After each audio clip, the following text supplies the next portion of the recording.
नमस्कार विद्यार्थी मित्रांनो, स्वागत आहे तुमचं आपलं चॅनल एमपीएससी गर्लवरती। मित्रांनो, काल रात्री शनिवारी रात्री बघा 27 जुलैला रात्री एक उशिरा ही बातमी आलेली आहे आपल्यापर्यंत की महाराष्ट्राचे राज्यपालांनी सोबतच इतर राज्यांच्या राज्यपालांची नियुक्ती जी आहे ती झालेली आहे। तर आपण या व्हिडिओमध्ये डिटेल डिस्कस करणार आहोत की महाराष्ट्र राज्याचे राज्यपाल कोण आहेत नवीन, आणि सोबतच आपल्या महाराष्ट्राचे कोणते उमेदवार अदर राज्याचे राज्यपाल झालेले आहेत आणि त्यांच्याबद्दलही थोडीशी पार्श्वभूमी आपण बघणार आहोत। बघा मित्रांनो, हा व्हिडिओ बनवण्याचा एकच उद्देश आहे की चालू घडामोडीच्या दृष्टीने जेव्हा आपण इयरबुक वगैरे वाचतो, मासिक वाचतो, तर त्या ठिकाणी सगळं काही एकदाच त्या लाईन टू लाईन सगळ्या गोष्टी दिलेल्या असतात आणि वाचताना त्या गोष्टी आपल्याला लवकर कॅप्चर होत नाहीत। मात्र जर आपण स्पेसिफिक त्याच विषयाचा व्हिडिओ बघितला, 5 ते 6 मिनिटाची ती अपडेट बघितली आणि त्यासोबत जर विथ फोटोज असेल तर आपला ब्रेन लवकर कॅप्चर करतो।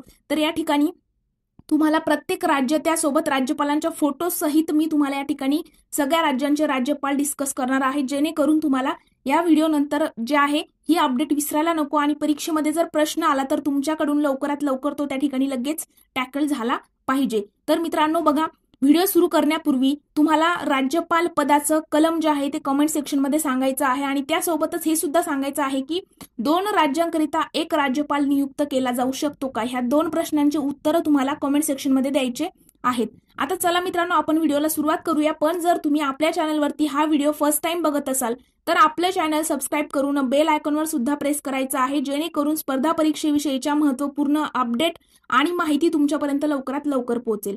चला तर मित्रांनो, आपण आजच्या व्हिडिओला सुरुवात करूया। तर बघा, महाराष्ट्राच्या राज्यपालपदी राधाकृष्णन। आता बातमी काय आहे सविस्तररित्या आणि प्रश्न कशा पद्धतीने येऊ शकतो हे सुद्धा मी या ठिकाणी सांगणार आहे। तर बघा, झारखंडचे राज्यपाल CP राधाकृष्णन हे महाराष्ट्राचे नवे राज्यपाल असतील। झारखंड राज्याचे ते अगोदर राज्यपाल होते, ते आता महाराष्ट्राचे राज्यपाल असणार आहेत। कोण? CP राधाकृष्णन। मग आता झारखंडचे नवीन राज्यपाल कोण हे पण तुम्हाला माहित असायला हवे। ओके, म्हणजे झारखंडचे जे नवीन राज्यपाल असेल त्यांनी कुणाची जागा घेतली, तर राधाकृष्णनची जागा घेतली। हे सगळ्या गोष्टी तुम्हाला माहित असणं गरजेचं आहे। अशा पद्धतीने प्रश्न बनतात पेपरमध्ये। महाराष्ट्र विधानसभेचे माजी अध्यक्ष आणि भाजपचे ज्येष्ठ नेते हरिभाऊ बागडे यांची राजस्थानच्या राज्यपालपदी नियुक्ती करण्यात आलेली आहे। राष्ट्रपती भवनाने नवीन राज्यपालांच्या नियुक्तीचे प्रसिद्धी पत्रक जे आहे ते शनिवारी रात्री उशिरा जारी केले। मी सांगितले ना, काल रात्रीची ही उशिराची बातमी आहे। महाराष्ट्राच्या राज्यपाल पदावर नियुक्त झालेले CP राधाकृष्णन हे आतापर्यंत झारखंडचे राज्यपाल होते आणि त्यांच्याकडे तेलंगणाच्या राज्यपाल पदाचा अतिरिक्त कार्यभार जो होता तो होता। आता बघा, असा प्रश्न येऊ शकतो की महाराष्ट्राचे राज्यपाल जे होते ते अगोदर, म्हणजे आता जे महाराष्ट्राचे राज्यपाल झालेले आहेत CP राधाकृष्णन, तर हे अगोदर कोणत्या राज्याचे राज्यपाल होते आणि सोबतच ते कोणत्या राज्याचा कार्यभार त्या ठिकाणी बघत होते, तर CP राधाकृष्णन हे अगोदर झारखंड राज्याचे राज्यपाल होते आणि ते त्यासोबत तेलंगणा राज्याचा कारभार बघत होते। त्यानंतर ते मूळचे कुठेचे आहेत, तर तमिळनाडूचे आहेत आणि कोइंबतूर मतदारसंघातून भाजपतर्फे 2 वेळा लोकसभेवर निवडून गेले होते। ते तमिळनाडू भाजपचे प्रदेशाध्यक्षही राहिले आहेत आणि आता महाराष्ट्राचे राज्यपाल म्हणून ते रमेश बैस यांची जागा घेतील। या ठिकाणी किती जणांचं नाव आलेलं आहे, तर झारखंडचे राज्यपाल कोण आहेत, CP राधाकृष्णन, हे आता महाराष्ट्राचे राज्यपाल असणार आहेत। महाराष्ट्राचे राज्यपाल अगोदर कोण होते, रमेश बैस यांची जागा कुणी घेतली, राधाकृष्णन यांनी घेतलेली आहे। आणखी काही राज्यपालांची नियुक्ती करण्यात आलेली आहे। मी अगोदरच सांगितलं की अदर राज्यांचे राज्यपाल आणि त्यांचे विथ फोटोज आपण सगळ्या गोष्टी बघणार आहोत। आता आपण हरिभाऊ बागडे यांच्याविषयी थोडंसं पार्श्वभूमी बघू, जेणेकरून प्रश्न आला तर आपल्याकडनं चुकायला नको। सामान्य कार्यकर्ता ते राज्यपाल।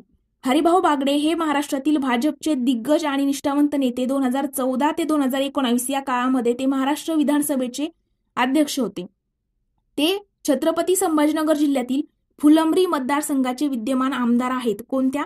छत्रपती संभाजीनगर जिल्हा, कोणता मतदारसंघ? फुलंब्री मतदारसंघ, हे लक्षात ठेवायचं आहे। त्यांच्या पार्श्वभूमीवर सुद्धा प्रश्न या ठिकाणी येऊ शकतो। 1995 मधील युती सरकारमध्ये ते मंत्री होते। 1985 मध्ये तत्कालीन औरंगाबाद पूर्व मतदारसंघातून पहिल्यांदा विधानसभेवर निवडून गेले आणि सहकार क्षेत्रात त्यांनी भरीव कार्य केले आहे। राष्ट्रीय स्वयंसेवक संघ म्हणजेच RSSच्या मध्ये काम करत असतानाच ते भाजपचे कार्य करू लागले। ही हरिभाऊ बागडे यांची पार्श्वभूमी आहे। आता यासोबतच मित्रांनो, अदर राज्यांचे काही राज्यपाल असे आहेत की त्यांच्याबद्दलही आपण माहिती घ्यायची आहे, जेणेकरून परीक्षेमध्ये जर अदर राज्यपालांचा जर म्हणजे वेगळे जे काही राज्य आहेत त्यांचा प्रश्न आला तर आपल्याकडनं त्या ठिकाणी चुकायला नको। तर बघा, राजस्थान या राज्याचे राज्यपाल जे आहेत त्यांच्या राजस्थानच्या राज्यपालपदी हरिभाऊ बागडे यांची त्या ठिकाणी नियुक्ती झालेली आहे. मेघालयचे राज्यपाल, मेघालय राज्याचे राज्यपाल CH विजयशंकर यांची नियुक्ती झालेली आहे. झारखंडचे राज्यपाल संतोष कुमार गंगवार. आता बघा या ठिकाणी प्रश्न कशा पद्धतीने, आपण फक्त राज्य आणि राज्यपाल लक्षात ठेवून रट्टा मारून चालणार नाही. तर बघा, झारखंडचे राज्यपाल जे आहेत संतोष कुमार गंगवार यांनी कुणाची जागा घेतली, तर त्यांनी CP राधाकृष्णन यांची जागा घेतलेली आहे. आणि CP राधाकृष्णन जे आहेत त्यांनी महाराष्ट्राच्या रमेश बैस यांची जागा घेतलेली आहे. त्यानंतरचं आहे बघा छत्तीसगड राज्य, तर छत्तीसगड राज्याचे राज्यपाल रमन डेका आहेत, नवीन राज्यपाल. त्यानंतर तेलंगणाचे राज्यपाल जे आहेत ते आहेत जिष्णू देव वर्मा यांची तेलंगणाच्या राज्यपालपदी त्या ठिकाणी नियुक्ती करण्यात आलेली आहे. नंतर आहे सिक्कीमचे राज्यपाल, सिक्कीम राज्याचे राज्यपाल या ठिकाणी ओम प्रकाश माथुर यांची त्या ठिकाणी नेमणूक झालेली आहे. आणि पुदुच्चेरीचे नायब राज्यपाल जे आहेत ते के कैलासनाथन असणार आहेत. आणि मित्रांनो, पंजाब राज्य जे आहे तर पंजाब राज्याचे राज्यपाल गुलाबचंद कटारिया यांची नेमणूक झालेली आहे. आणि सोबतच गुलाबचंद कटारिया यांच्याकडे केंद्रशासित प्रदेश जो आहे चंदीगड यांचे प्रशासक म्हणून सुद्धा गुलाबचंद कटारिया यांची नेमणूक झालेली आहे. तर प्रश्न कशा पद्धतीने बनू शकतो, तर एखादं राज्य असेल तर त्या राज्याचे नवीन राज्यपाल कोण, जुने राज्यपाल कोण होते, त्यानंतर ते मूळचे कोणत्या राज्याचे आहेत वगैरे अशा गोष्टीवरती प्रश्न बनू शकतो. त्यांच्या पार्श्वभूमीवरती प्रश्न बनवण्याचा आयोगाचा ट्रेंड आणखी तरी गेलेला नाही. जसं की बघा, आता CP राधाकृष्णन हे मूळचे कुठले आहेत, तर ते आता महाराष्ट्राचे नवीन राज्यपाल आहेत. तर मूळ कोणत्या राज्याचे होते, तर ते तामिळनाडूचे होते. त्यांची पार्श्वभूमी तुम्हाला माहीत असणं गरजेचं आहे. ते कोणत्या मतदारसंघातून आलेले आहेत वगैरे सगळ्या गोष्टी तुमच्याकडे असणं गरजेचं आहे. त्यावरती प्रश्न जे आहे आयोगाचे बनत असतात. तर मित्रांनो, ही झाली नवीन अपडेट. महाराष्ट्राचे राज्यपाल त्यासोबत इतर राज्यांचे कोणत्या राज्यपालांची नियुक्ती झालेली आहे. आणि कमेंट सेक्शनमध्ये राज्यपाल पद आणि त्यासोबत बघा, मागे एकदा मी पोल टाकलेला होता, राज्यपाल पदाचं तुम्हाला कलम सांगायचं होतं. तर जवळजवळ 600 वोटिंगमध्ये त्यांनी जवळजवळ बघा 400 ते 450 मुलांचे आन्सर त्या ठिकाणी चुकलेले आहेत. प्रत्येकाने कलम चुकीचं सांगितलेलं होतं. तर तुम्हाला या कमेंट सेक्शनमध्ये राज्यपाल पदाचं त्या ठिकाणी कलम सांगायचं आहे. आणि सोबतच दुसरा प्रश्न असा असणार आहे की 2 राज्यासाठी 1 राज्यपाल अशी नियुक्ती करता येते का, ह्या 2 प्रश्नांची उत्तरं द्यायची आहे. तर मित्रांनो, आज आपण इथेच थांबणार आहोत. जर तुम्हाला व्हिडिओ आवडला असेल तर व्हिडिओला लाईक, कमेंट आणि तुमच्या मित्रांसोबत देखील शेअर करायला विसरू नका.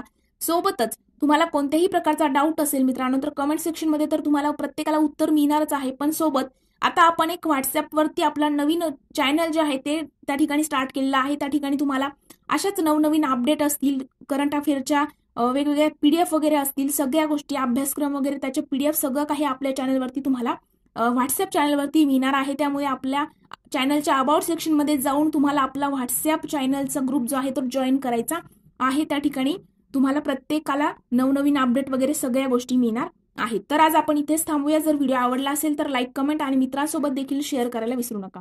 Thank you so much.